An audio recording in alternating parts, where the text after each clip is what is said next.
A shim is a piece of metal or other material used to fill in space between parts, which makes them an integral part of the alignment process. Shims have three main functions as it relates to shaft alignment. 1. Raise or lower machines for the purpose of precision alignment. 2. Give a smooth surface for the machine's feet to contact. And 3. Compensate for soft foot.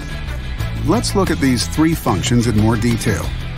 First, shims help to raise or lower machines.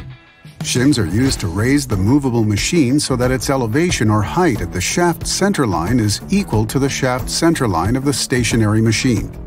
There may be different amounts or thicknesses of shims between the drive end and non-drive end. This is done to correct any angularity that might be present. Second, shims are used to achieve a smooth surface. In many cases, the base plate or frame may not be completely smooth. Shims can compensate for this. Since most pre-cut shims have a smooth surface, this minimizes the chance for dirt and other debris to get between the shim and the machine feet.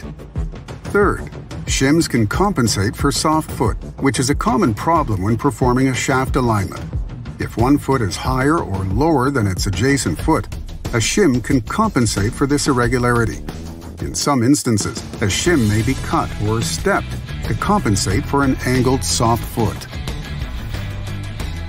It is also important to note that proper care and handling of shims is key when it comes to shaft alignment. Shims should always be clean, flat, and straight. Bent, dirty, or painted shims will cause irregularities in your measurements. Additionally, shims should be big enough to cover at least 50 to 75% of the foot. When shims are installed, they should be slid in until they contact the hold-down bolt, then pulled back about 1/4 inch or so. This prevents the threads of the bolts from bending the shim, as the bolt is tightened.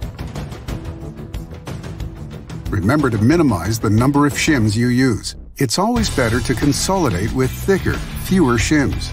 Lastly, measure the thickness of shims with a micrometer or caliper.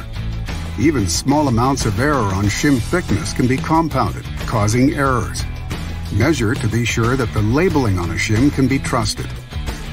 We'll end with an important takeaway about your shim kit. Please keep your shims clean and organized. It may seem like busy work now, but if you need to complete an alignment quickly, maybe because production is down, you'll be glad your shims are organized by thickness and easily accessible.